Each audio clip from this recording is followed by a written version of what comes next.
दोस्तों नमस्कार, मैं संजय बग्गू और मौजूद है देश रोजाना के डिजिटल मीडिया पंच पर। राष्ट्रीय स्वयं सेवक संघ के सरसंघ चालक मोहन भागवत लगातार हमेशा चर्चाओं में रहते हैं। मोहन भागवत कोई ना कोई ऐसा बयान देते हैं जिसको लेकर के पक्ष और विपक्ष चर्चा किया करता है और फिर उसकी समीक्षा दूर तक होती है कि आखिर मोहन भागवत साहब ने ये जो बयान दिया, ये सरसंघ चालक ने जो अपनी टिप्पणी की, ये किसके लिए की होगी। चाहे वो 3 बच्चे की बात हो, चाहे वो अहंकार की बात हो, चाहे वो खुद को भगवान ना समझने की बात हो, ये तमाम प्रकार के बयान आते रहे हैं। और मोहन भागवत साहब ने कल एक बयान और दिया पुणे में मोहन भागवत साहब ने भारत विकास परिषद के विकलांग केंद्र के रजत जयंती समारोह को संबोधित किया था। सामाजिक कार्यक्रम था दिव्यांगजनों के लिए, और उस कार्यक्रम के अंदर मोहन भागवत ने कहा कि अहंकार को दूर रखें, अहंकार को दूर रखें, नहीं तो गड्ढे में गिरेंगे। अगर इस बयान के देखें तो दूर तक मायने जाते हैं, लेकिन समीक्षा अब ये होगी कि मोहन भागवत जी ने ये किसके लिए कहा, क्योंकि उनके जो बयान होते हैं वो कहीं ना कहीं राजनीतिज्ञों को इंगित करते हैं। जब उन्होंने कहा कि अहंकार दूर रखें, वाकई हमेशा कहा गया है कि अहंकार का सिर नीचा होता है, अहंकार करने वाला कहीं ना कहीं गड्ढे में ही जाता है। तो मोहन भागवत साहब ने भी कहा, हमारे शास्त्र हो, हमारी शिक्षा हो, हमारे जो धर्म ग्रंथ हो, वो सभी हमें नसीहत देते हैं कि स्वाभिमानी तो बने लेकिन अभिमानी ना बने। और अभिमानी का मतलब होता है अहंकारी। और पुरानी एक कहावत है कि अहंकार तो रावण का भी नहीं रहा। और अब मोहन भागवत साहब कह रहे थे कि अहंकार ना करें, अहंकार करेंगे तो गड्ढे में गिरेंगे।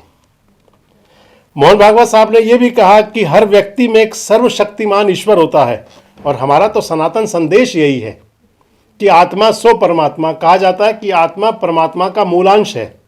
और मोहन भागवत साहब ने कहा कि हर व्यक्ति के अंदर सर्वशक्तिमान ईश्वर खुद विराजमान है, और जो समाज की सेवा करने की प्रेरणा देते हैं, लेकिन अहंकार भी होता है उनमें कहीं। अगर अहंकार की बात करें तो आप साधु संतों से लेकर के साहित्यकारों से, राजनीतिज्ञों से, पत्रकारों में तमाम आप देख सकते हैं उनके अंदर अहंकार का भाव होता है। और उसको लेकर के मोहन भागवत जी इंगित कर रहे हैं, संदेश दे रहे हैं कि अगर अहंकार करोगे तो गड्ढे में गिरोगे। मोहन भागवत ये भी कहते हैं कि सभी को लगता है कि समाज में सब कुछ गलत हो रहा है।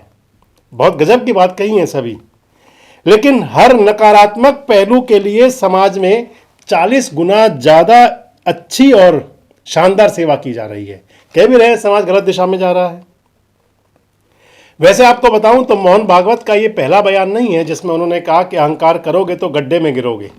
इससे पहले उनके कई बयान चर्चाओं में रहे। अभी पिछले दिनों ही उनका बयान था कि 3 बच्चे पैदा करें, 3 बच्चे करें। इसके पीछे उन्होंने ना हिंदू कहा ना मुसलमान कहा, उन्होंने किसी धर्म का नाम नहीं कहा। उन्होंने भारतीयों के लिए कहा कि भारत के अंदर जो जन्म मृत्यु दर आगे चल के जो असामान्य हो सकता है, जिसके अंदर बहुत बड़ा बदलाव हो सकता है, उसको लेकर के मोहन भागवत ने भारतवासियों को, भारतीयों को कहा कि आप 3 बच्चे पैदा करें, कम से कम 3 बच्चे, एक युगल दंपत्ति जरूर करें।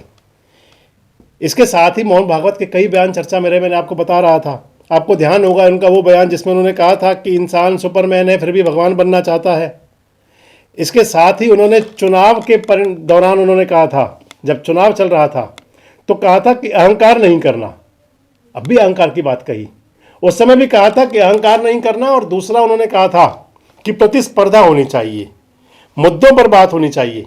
अगर मुद्दों पर बात नहीं होगी तो फिर आप अपना जनता के बीच बेहतर नहीं दे पाएंगे। इससे पहले आपको ध्यान होगा कि मणिपुर पर भी मोहन भागवत साहब का बयान आया था। कहा था कि मणिपुर जल रहा है, 1 साल से ज़्यादा हो गया मणिपुर को जलते हुए, कौन ध्यान देगा। उन्होंने कहा कि एक से पहले 10 साल शांत रहा, 10 साल तक वहाँ सब कुछ ठीक था, और अचानक जो कलह उपजी या उपजाई गई, ये भी कहा उन्होंने। तो अगर आप देखें तो मोहन भागवत साहब के जो बयान हैं, एक बार तो उन्होंने ब्राह्मणों समाज को, ब्राह्मण समुदाय को सीधे सीधे इंगित कर दिया, निशाने पर ले लिया। कहा कि पंडितों ने जाति बनाई है और पंडितों ने ब्राह्मणों ने जाति बनाकर बांट दिया। बता रहे थे कि जाति भगवान ने नहीं बनाई, जाति पंडितों ने बनाई है और भगवान ने सबको एक समान बनाया है। यानी कि मोहन भागवत के बयान समाज के लिए सीख, नसीहत, शिक्षा और इसके साथ साथ चेतावनी, ये सब कुछ होती है। और अब उन्होंने एक चेतावनी दी है कि अहंकार करोगे तो गड्ढे में गिरोगे। वैसे आपको क्या लगता है कि मोहन भागवत साहब का बयान ये किसके लिए है? कौन से नेता को, राजनीतिज्ञ को, कौन से शासनाध्यक्ष को, या किसको इंगित करता है? मोहन भागवत किन के लिए कह रहे हैं कि अहंकार करोगे तो गड्ढे में गिरोगे? कमेंट बॉक्स में जरूर बताएं। जुड़े रहे हमारे साथ, देखते रहें देश रोजाना। हमारे साथ जुड़े रहने के लिए सब्सक्राइब करें देश रोजाना के YouTube चैनल को और नई वीडियो की नोटिफिकेशन पाने के लिए बेल आइकन जरूर दबाएं। अगर आप ये वीडियो फेसबुक या इंस्टाग्राम पर देख रहे हैं तो पेज को लाइक और फॉलो जरूर करें और ज्यादा से ज्यादा शेयर करें।